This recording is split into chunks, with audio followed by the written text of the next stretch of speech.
श्री गुरुभ्यो नमः। ओम सहना भवतु सहनो भुनक्तु सह वीर्यं करवावहै तेजस्विनावधीतमस्तु मा विद्विषावहै। ओम शांति शांति शांति। सभी को तो हमारे अब जनवरी 2026 वाले एग्जाम से लास्ट पीवाईक्यू जो कि यूनिट 10 से हैं, हायर एजुकेशन, काफी अच्छे पीवाईक्यू पूछे गए हैं।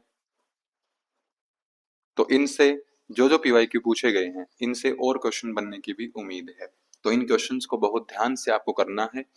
सभी क्वेश्चंस को आपने याद कर लेना है। अगर कोई कंसेप्ट आपका छूट गया है तो उसको आप नोट्स में लिख लेंगे।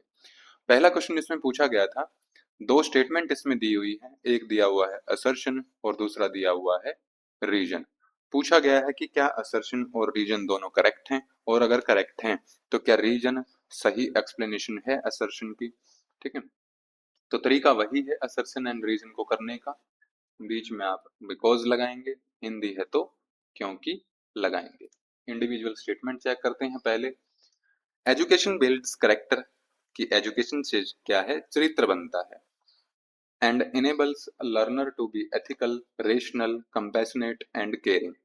और इस शिक्षा से ही, एजुकेशन से ही जो शिक्षार्थी हैं, जो बच्चे हैं, विद्यार्थी हैं, वो एथिकल बनते हैं, नैतिक मूल्य उनके अंदर आते हैं। रेशनल वो बनते हैं, तार्किक बुद्धि उनकी डेवलप होती है। कंपैशनेट, कंपैशन यानी कि दया भावना उनके अंदर आती है। और केयरिंग, केयर करने की भावना भी उनके अंदर आती है। तो बिल्कुल करेक्ट है। तो यानी कि अगर आपने ये देख लिया कि पहली स्टेटमेंट करेक्ट है तो एक ऑप्शन आपका कट हो जाएगा, फोर्थ ऑप्शन। दूसरा देखते हैं reason. Our current education policy proposes curriculum and pedagogy of higher education institutions to develop among the students a deep sense of respect towards the fundamental duties and constitutional values।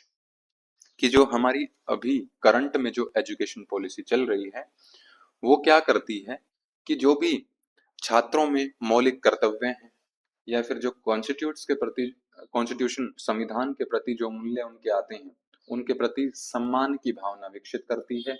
और जो भी HEI, higher education institutions का जो भी curriculum है, जो भी पाठ्यक्रम है और जो शिक्षण पद्धति का प्रस्ताव है उसमें क्या करती है, वो सामंजस्य बैठाती है।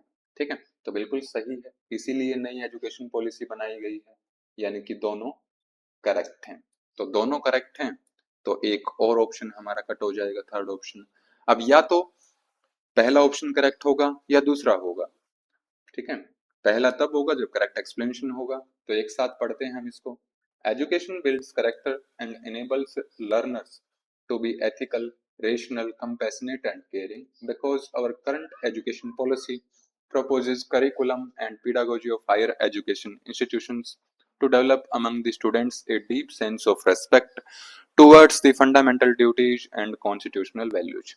जैसे ही आप रीड करते हैं तो आपको समझ में आ जाता है कि रीजन जो है वो कुछ अलग बात कर रहा है और जो असर्शन है उसमें कोई और बात लिखी हुई है। तो यानी कि करेक्ट एक्सप्लेनेशन ये नहीं है, तो पहला ऑप्शन भी हमारा कट जाएगा, सेकंड ऑप्शन इसमें करेक्ट हो जाएगा कि दोनों स्टेटमेंट करेक्ट हैं लेकिन रीजन में जो लिखा हुआ है वो असर्शन को एक्सप्लेन नहीं करता। तो ये हमारा सेकंड ऑप्शन यहाँ पर करेक्ट हो जाएगा। ठीक है, अगला क्वेश्चन इसमें था, arrange the following bodies in the chronological order of their establishment. Chronology का मतलब क्या है कि जो सबसे पहले आया वो सबसे पहले लिखना है आपको, यानी कि इंक्रीजिंग ऑर्डर में। समय का देखें तो समय अनुसार जो बाद में आया वो आपको बाद में रखना है, जो पहले आया उसको पहले रखना है। ठीक है, तो अब इनका आपको पता होना चाहिए सबसे पहली चीज तो कि ईयर कौन सा है इनका एस्टेब्लिशमेंट का। तो एक एक का देखते हैं, जिसको नहीं पता है वो अपना लिख लेंगे। पहले बात आती है यूजीसी की। तो यूजीसी आप सभी को पता है कि 1953 में एस्टेब्लिश हुई थी। ठीक है, और जो इसकी स्टैट्यूटरी स्टेटस था वो इसको 1956 में मिला था। कि ऐसी कोई संस्था है, तो 1956 में इसको ये मिल गया था। उसके बाद आती है CABC, CABE, ठीक है। तो इनकी फुल शॉर्ट फॉर्म भी आप लिख लेंगे यहाँ पर। ये है UGC, university grant commission, central advisory board on education, CABE। ये एस्टेब्लिश हुई थी 1920 में। फिर आता है NETF, national educational technology form. तो ये आपकी हुई थी 2020 में, अभी लेटेस्ट है, अभी बनी थी ये कुछ साल पहले, ठीक है। फिर उसके बाद आती है इग्नू, जो कि एक ओपन यूनिवर्सिटी है, Indira Gandhi national open university. तो ये बनी थी 1985 में। और नेशनल मेडिकल कमीशन NMC, ये बना था 2019 में। तो इनका ईयर आप याद रख लेंगे तो आप आराम से ये क्वेश्चन कर लेंगे, ठीक है। थोड़ा थोड़ा सा इनका काम अगर लिखना चाहें तो अपने नोट्स में आप लिख सकते हैं कि जो आपकी आती है CAB, सबसे कम में अगर बात करें तो सबसे पहले नंबर पर आपका CABE आती है, central advisory board on education, यानी कि B आपका पहले नंबर पर आएगा। तो सेकंड एंड थर्ड ऑप्शन आपके कट हो जाएंगे, ठीक है। तो काम क्या था इसका, जब ब्रिटिश रूल यहाँ पर था इंडिया में, तो उस समय पर ये एस्टेब्लिश की गई थी, और हाईएस्ट एडवाइजरी बॉडी थे ये एजुकेशन के ऊपर उस समय की, ठीक है। ब्रिटिश काल की ये सबसे हायर एडवाइजरी बोर्ड था एजुकेशन के ऊपर, ठीक है। उसके बाद दूसरे नंबर पर आती है हमारी UGC। तो UGC यानी कि दूसरे नंबर पर आपका A आएगा। तो A आएगा दूसरे नंबर पर, तो पहला ऑप्शन भी आपका कट हो जाएगा, तो सीधा सीधा आपको फोर्थ ऑप्शन मिल जाएगा, ठीक है। तो UGC का काम क्या है, ये आप सभी को पता है कि 1953 में ये एस्टेब्लिश हुई थी, सेटअप हुई थी, और एक स्टैट्यूटरी बॉडी बन गई थी ये UGC एक्ट 1956 के थ्रू, 1956 में, ठीक है। UGC एक्ट आपको पता है 1956। फिर तीसरे नंबर पर हमारा आता है इग्नू 1985। तो ये इग्नू एक्ट जो कि 1985 में ही बना था, तो उसके तहत ये यूनिवर्सिटी बनी थी, ठीक है। फिर उसके बाद आता है हमारा NMC, नेशनल मेडिकल कमीशन। तो ये नेशनल मेडिकल कमीशन एक्ट जो कि 2019 में बना था, तो उसके अंतर्गत ये बनाई गई थी, और जो पहले मेडिकल काउंसिल ऑफ इंडिया थी, MCI थी, उसको रिप्लेस इसने किया था, ठीक है।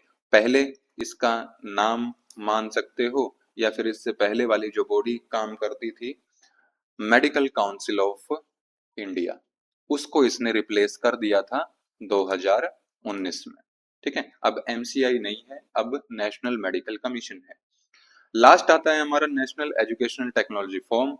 तो ये 2020 में बना था, जो 2020 की हमारी नेशनल एजुकेशन पॉलिसी थी, NEP 2020। तो इसके अंतर्गत ये बनाया गया था टेक्नोलॉजी फॉर्म, ठीक है। और ये एक ऑटोनोमस प्लेटफॉर्म है एजुकेशन में टेक्नोलॉजी को बढ़ावा देने के लिए, ठीक है। तो ये हमारी करेक्ट इसमें सीक्वेंस रहेगी BADEC। ये आप इनका ईयर याद रख लेंगे, और जो पॉइंट्स मैंने बताए हैं उनको भी नोट्स में मेंशन कर लेंगे। अगला क्वेश्चन इसमें आता है, which among the following is not true with regards to the UGC 2022 for pursuing two academic programs simultaneously, कि आपको दो एकेडमिक प्रोग्राम्स एक साथ करने हैं। तो यूजीसी ने जो नई गाइडलाइंस दी हैं 2022 में, इसके अंतर्गत हम दो एकेडमिक प्रोग्राम्स एक साथ कर सकते हैं, ठीक है। लेकिन कह रहा है कि उसमें भी कौन सा पॉइंट इसमें ट्रू नहीं है, यानी कि सत्य कौन सा पॉइंट नहीं है, ये आपसे पूछ रहा है। तो एक एक पॉइंट को आप रीड कीजिए और बताइए मुझे कौन सा पॉइंट आएगा इसमें। पहला आता है इसमें, two full time academic programmes in physical mode are allowed, कि फिजिकल मोड में तो full time academic programmes allowed हैं if the class timings of one programme do not overlap with the class timing of the other programme. कि अगर मान लिया कोई programme है, प्रोग्राम 1, कोई कोर्स ऐसा है जिसकी 9 से 3 बजे तक क्लास चलती है, ठीक है, दूसरा प्रोग्राम है जिसकी क्लास 4 से 9 बजे तक चलती है, तो आप दोनों प्रोग्राम एक साथ कर सकते हो नई गाइडलाइंस के अनुसार जो कि 2022 में आई थी। तो बिल्कुल सत्य बात है ये कि टाइमिंग अलग है तो आप फुल टाइम दो प्रोग्राम्स एक साथ कर सकते हैं। फिर दूसरी स्टेटमेंट इसने दी, two academic programmes, one in full time physical mode and another in open and distance learning online mode are allowed. कि आप एक फुल टाइम कोर्स कर रहे हैं, दूसरा आप ओपन में करें, तो वो भी बिल्कुल अलाउड है। जब फुल टाइम में दोनों अलाउड हैं तो एक तो डिस्टेंस में अलाउड होगा ही होगा, ठीक है। फिर तीसरा पॉइंट आता है हमारा, डिग्री और डिप्लोमा प्रोग्राम्स अंडर ओडीएल यानी कि open and distance learning online mode shall be pursued with only such higher education institutions as recognized by the UGC या फिर statutory council government of India for running such programmes. कि जो भी degree या diploma है जो हम दो एक साथ करने की बात कर रहे हैं, तो चाहे वो ओडीएल में हो या फिर आप फुल टाइम में करें, तो वहीं से केवल कर सकते हैं जो एचईआई के अंदर आते हैं, जो रिकॉग्नाइज किए हैं यूजीसी ने, यानी कि ऐसे कॉलेजेस या फिर ऐसे विश्वविद्यालय जो यूजीसी के मान्यता में आते हैं, स्टैट्यूटरी काउंसिल में या फिर गवर्नमेंट ऑफ इंडिया की मान्यता में आते हैं। तो बिल्कुल सही बात है, जब मान्यता प्राप्त होंगे तभी एक्सेप्टेड होंगे वो, ठीक है। तो अब फोर्थ आपको पढ़ने की भी जरूरत नहीं है क्योंकि केवल फोर्थ ऑप्शन ही आपके पास बचा है, तो फोर्थ ऑप्शन इसमें बिल्कुल गलत आपको मिलेगा। कैसे? A student can pursue one full-time academic program along with PhD in physical mode. PhD के साथ साथ आप दूसरा प्रोग्राम नहीं कर सकते, ठीक है, फिजिकल मोड में। कि जब आप पीएचडी कर रहे हैं तो पीएचडी अपने आप में एक 24 आवर माना जाता है, कि इसमें कोई टाइमिंग फिक्स नहीं होती है, ठीक है, 24 घंटे ही आपको रिसर्च में रहना पड़ता है। तो इसमें आप दूसरा फुल टाइम एकेडमिक प्रोग्राम नहीं कर सकते साथ में, तो ये बिल्कुल गलत बात है। तो फोर्थ ऑप्शन आपका इसमें करेक्ट हो जाएगा, ठीक है। अगला क्वेश्चन आता है मैच द कॉलम से। तो ये बॉडी ऑफ ए यूनिवर्सिटी लिखी है और इनके कार्य लिखे हैं, फंक्शन लिखे हैं, तो इनका मिलान आपको करना है। तो पहले लिखा है कोर्ट या फिर सीनेट, तो इसका क्या काम रहता है? तो इसका काम होता है, ये रिव्यू करता है। अब जैसे कोई भी कोर्ट है, न्यायालय है, वो क्या काम करते हैं कि रिव्यू करते हैं और एडवाइस देते हैं कि आपको ये करना चाहिए था। अगर कल्प्रिट कोई मिलता है तो उसको सजा देते हैं। तो यही एक यूनिवर्सिटी में कोर्ट का काम होता है कि वो रिव्यू करते हैं सभी प्रोग्राम्स को, सभी पॉलिसीज को, ठीक है, और उसके आधार पर उनको सलाह दी जाती है। To review and advise on the board policies of the university. फिर दूसरा आता है इसमें एग्जीक्यूटिव काउंसिल, कि जो एग्जीक्यूट करती है। क्या एग्जीक्यूट करेगी? कि हाईएस्ट डिसीजन मेकिंग एग्जीक्यूट वही करेगी जिसके पास डिसीजन लेने की पावर होती है। तो यानी कि हाईएस्ट डिसीजन मेकिंग बॉडी जो है वो एग्जीक्यूटिव काउंसिल होती है किसी भी यूनिवर्सिटी में, ठीक है। तो मेंबर्स होते हैं इसमें अलग अलग फील्ड से, कोई हिस्ट्री से है, कोई कॉमर्स से है, कोई साइंस से है, तो सभी के मेंबर्स इसमें पार्टिसिपेट करते हैं और एग्जीक्यूटिव काउंसिल बनाई जाती है जो सभी निर्णय लेती है विश्वविद्यालय के। एकेडमिक काउंसिल जो केवल एकेडमिक मैटर्स को ही देखती है। तो principal design making body on academic matters, की जो एकेडमिक मैटर्स हैं केवल उन मैटर्स को देखने के लिए एकेडमिक काउंसिल बनाई जाती है। लास्ट बचा आपका बोर्ड ऑफ स्टडीज, तो ये डिपार्टमेंट स्पेसिफिक एकेडमिक बॉडी होती है, ठीक है। थोड़ा सा अगर इसकी आप डिटेल देखेंगे, सबसे पहले इसका आंसर चेक करते हैं। ए का आपका सेकंड आएगा, तो जिसमें ए का सेकंड नहीं है उसको आप कट कर देंगे। दूसरे नंबर पर आता है इसमें बी का थर्ड, तो बी का थर्ड केवल एक ही ऑप्शन में है, फोर्थ में, तो फोर्थ ऑप्शन इसमें करेक्ट हो जाएगा, ठीक है।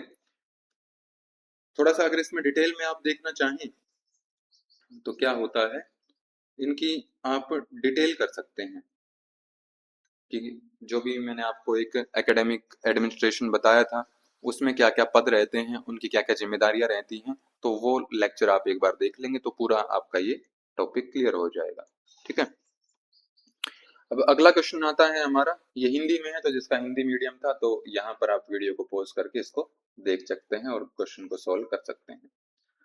अगला क्वेश्चन आता है, in the national education policy 2020 which body has been proposed to frame graduate attributes for higher education programs, कि जो भी हायर एजुकेशन प्रोग्राम्स हैं, तो नेशनल एजुकेशन पॉलिसी 2020 के अनुसार जो भी ग्रेजुएट एट्रीब्यूट्स हैं वो किसने प्रपोज किए थे। ठीक है, कि मतलब जो भी ग्रेजुएट एट्रीब्यूट्स हैं वो कौन सी ऐसी काउंसिल थी, कौन सी ऐसी बॉडी थी जिसने बताए थे। ठीक है, उससे भी पहली बात आती है कि ग्रेजुएट एट्रीब्यूट्स होते क्या हैं, यही आपको पहले पता होना चाहिए।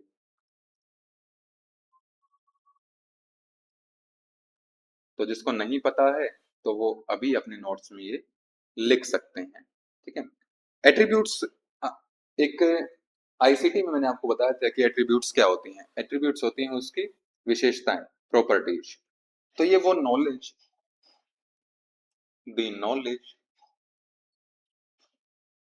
या फिर स्किल्स या फिर वैल्यूज या फिर हम बोले कॉम्पिटेंसीज, जो अलग अलग हमने कुशलताएं की थी, कॉम्पिटेंसीज एंड एटीट्यूड्स।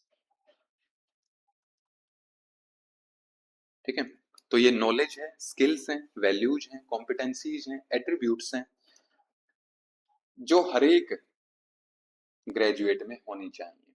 ठीक है, कि जो ग्रेजुएट में जो एट्रीब्यूट्स होने चाहिए वही यहाँ पर बात की गई है कि ठीक है, that every student should possess. ठीक है, कब, जब वो कंप्लीट कर ले अपनी ग्रेजुएशन, तो उसके बाद ये स्किल्स उसमें आ जानी चाहिए। After completing higher education program, ऐसे हम बोल सकते हैं कि कोई हायर एजुकेशन प्रोग्राम किसी विद्यार्थी ने कंप्लीट कर लिया है, तो उसके बाद उसके अंदर क्या क्या स्किल्स आनी चाहिए, कैसी नॉलेज उसके होनी चाहिए, क्या क्या उसके कॉम्पिटेंसीज होनी चाहिए, क्या क्या उसका एटीट्यूड होना चाहिए, तो ये सारे आ जाते हैं। ठीक है, तो इसमें कई चीजें बताई गई हैं। पहले नंबर पर इसमें बताया है क्रिटिकल थिंकिंग, कि उसकी थिंकिंग कैसी हो जाए, क्रिटिकल हो जाए, तो ऐसा ज्ञान उसको मिले ताकि वो चीजों के बारे में अच्छे से सोच विचार कर सके। कोई प्रॉब्लम उसके सामने आए तो उस प्रॉब्लम को सोल्व कर सके, प्रॉब्लम सॉल्विंग एबिलिटी भी उसके अंदर आए, वही पढ़ाई काम की है। ठीक है, कम्युनिकेशन स्किल्स उसकी बेहतर हों उस पढ़ाई से, कम्युनिकेशन स्किल्स। ठीक है, और क्या क्या आ सकते हैं, एथिकल वैल्यूज उसमें आ, जो ये पॉइंट्स लिखे हैं, नॉलेज, स्किल्स, वैल्यूज, ये सारे इसमें आ जाएंगे। वैल्यूज कैसी, एथिकल वैल्यूज। ठीक है, थोड़ा सा वैज्ञानिक दृष्टिकोण भी उसका बने, साइंटिफिक उसका टेम्पर हो, थोड़ा सा उसको टेक्नोलॉजी का भी ज्ञान हो जाए, डिजिटल लिटरेसी, संविधान की भी मूल्यों का उसको पता होना चाहिए, कॉन्स्टिट्यूशनल वैल्यूज। ठीक है, और क्या बच गया इसमें, सबसे मेन, कि अगर उसने पढ़ाई की है तो उसको उस पढ़ाई के आधार पर कहीं पर काम भी मिल जाए, एम्प्लॉयमेंट भी मिले, तो एम्प्लॉयबिलिटी स्किल्स भी उसकी आनी चाहिए उस पढ़ाई से। ठीक है, तो ये सारे इसमें उसमें पॉइंट बताए गए थे नेशनल एजुकेशन पॉलिसी 2020 में, ग्रेजुएट एट्रीब्यूट्स में, ये सारी चीजें उसमें डेवलप होनी चाहिए।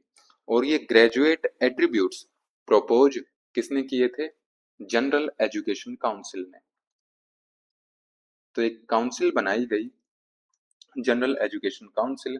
ठीक है, तो जिसने ये पॉइंट्स बताए थे, जनरल सॉरी ग्रेजुएट एट्रीब्यूट्स के। ठीक है, तो 2020 में ही ये बनी थी, तो ये आप इसमें देख सकते हैं। ठीक है, लास्ट क्वेश्चन हमारा आता है अब इसमें मैच द कॉलम से, तो कुछ शब्द आपके सामने दिए हुए हैं, उनको आपको दूसरी लिस्ट से मैच करना है। ठीक है, पहले इसमें आता है राइटिंग डिसेबिलिटी, और इसके सामने लिखा हुआ है जेंडर आइडेंटिटीज, डिस्ग्राफिया, परख और एनसीटीई। तो अब इसमें आपको पता होना चाहिए कि डिस्ग्राफिया क्या होता है। ठीक है, राइटिंग डिसेबिलिटी यानी कि लिखने में उसकी क्षमता क्या है, कम है, असक्षम है वो लिखने में। तो डिस का मतलब होता है डिस्टर्ब, ग्राफ का मतलब होता है ग्राफ बनाना। ग्राफ कैसे बनाते हैं, जैसे हम लिखते हैं, यानी कि अगर वो लिखने में असक्षम है तो उसको हम डिसग्राफिया बोलते हैं। तो एक लर्निंग डिसऑर्डर होता है डिसग्राफिया, आप इसकी डेफिनेशन भी लिख सकते हैं। Dysgraphia is a learning disorder that affects writing ability, hand writing, spelling and written expression. तो ये इसकी डेफिनेशन होती है डिसग्राफिया की। अगला इसमें आता है सोशियो इकोनॉमिकली डिसएडवांटेज ग्रुप। तो SEDG शॉर्ट में हम ऐसे भी इसको लिखते हैं। तो सोशियो इकोनॉमिकली यानी कि जो सोशली भी डिसएडवांटेज्ड ग्रुप है और इकोनॉमिकली भी डिसएडवांटेज्ड ग्रुप है। तो नेशनल एजुकेशन 2020 की पॉलिसी में, NEP 2020 में जो SEDG बताए हैं, क्या क्या इसको लिया है, जो SC ST में आते हैं जो कैंडिडेट्स, ठीक है, जो माइनॉरिटी से होते हैं तो वो भी सोशियो इकोनॉमिकली डिसएडवांटेज ग्रुप में आते हैं। ठीक है, और रूरल लर्नर्स भी इसी में इंक्लूड किए गए थे। जिन बच्चों को कोई डिसेबल है, हाथ से पैर से समझने में, ठीक है, या फिर शरीर के किसी भी हिस्से से, कुल मिला के वो डिसेबल है, तो चिल्ड्रन डिसेबिलिटीज ये भी उसमें इंक्लूड की गई थी। और सबसे लास्ट आता है हमारा जेंडर आइडेंटिटीज, कि इसमें जो ट्रांसजेंडर लर्नर्स हैं वो इंक्लूड किए गए थे। SEDG में ही इंक्लूड किए गए थे ट्रांसजेंडर लर्नर्स। ठीक है, तो हमारा SEDG में आ जाएगा जेंडर आइडेंटिटीज। फिर आता है नेशनल मिशन फॉर मॉनिटरिंग। तो नेशनल एजुकेशन पॉलिसी 2020 में ही ये प्रपोज किया गया था, नेशनल मिशन फॉर मॉनिटरिंग। ठीक है, मॉनिटरिंग किसकी करनी थी इसमें, टीचर्स की मॉनिटरिंग करनी थी। क्या मॉनिटरिंग करें टीचर्स की भाई, क्या मॉनिटरिंग करनी, कि वो अच्छे से पढ़ा रहे हैं कि नहीं पढ़ा रहे हैं, तो बिल्कुल, क्या वो कॉम्पिटेंट हैं, क्या वो इस योग्य हैं कि जिस स्तर पर वो अभी जॉब कर रहे हैं तो उस लेवल पर वो पढ़ाने लायक हैं, उतनी नॉलेज उनके पास है। तो यही मॉनिटरिंग करने के लिए नेशनल मिशन फॉर मॉनिटरिंग ये बनाया गया था। और ये किसके साथ लिंकेज में काम करता है, NCTE, national council for teacher education. NCTE की फुल फॉर्म होती है national council for teacher education. इसके साथ लिंकेज में नेशनल मिशन फॉर मॉनिटरिंग काम करता है। लास्ट बचा आपका नेशनल असेसमेंट सेंटर, जो कि है परख। परख की फुल फॉर्म भी आप याद रखेंगे, पूछी जा सकती है।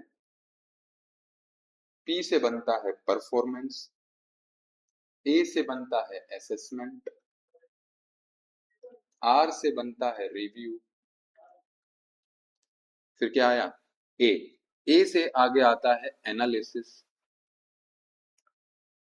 किस चीज की एनालिसिस, K से बनता है नॉलेज। किस चीज की knowledge, knowledge for holistic, H for holistic. क्या होलिस्टिक, होलिस्टिक डेवलपमेंट, कि उसका समग्र क्या हो, विकास हो, स्पिरिचुअल, इमोशनल, फिजिकल, मेंटल, सभी तरीके से उसमें डेवलपमेंट हो। तो उसकी असेसमेंट करने के लिए, रिव्यू करने के लिए, उसका एनालिसिस करने के लिए परख को बनाया गया था। ठीक है, तो ये भी नेशनल एजुकेशन पॉलिसी 2020 के अंदर ही प्रपोज किया गया था परख। ठीक है, तो अब इसका मिलान करेंगे, एक आपका सेकंड आएगा, तो जिसमें एक का सेकंड नहीं है उसको आप कट कर देंगे। ठीक है। दूसरे नंबर पर बी का आपका फर्स्ट आएगा, तो बी का फर्स्ट केवल एक ही ऑप्शन में है जो कि थर्ड ऑप्शन है, तो यही आपका करेक्ट हो जाएगा। ठीक है, सारे पॉइंट मैंने इसलिए समझाए क्योंकि अगर दोबारा से इसके ऊपर क्वेश्चन रिपीट होता है तो आप इसको आराम से सोल्व कर पाए। तो ये पूरा क्वेश्चन पेपर हमने सोल्व कर लिया है। ठीक है, तो इसको आप अच्छे से देख लेंगे, कोई इसमें डाउट आपको लगता है तो वो डाउट आप पूछ लेंगे कमेंट्स में। ठीक है, तो इतना ही रखेंगे हम आज के लिए। ओम श्री गुरुभ्यो नमः। ओम शांति शांति शांति। सभी को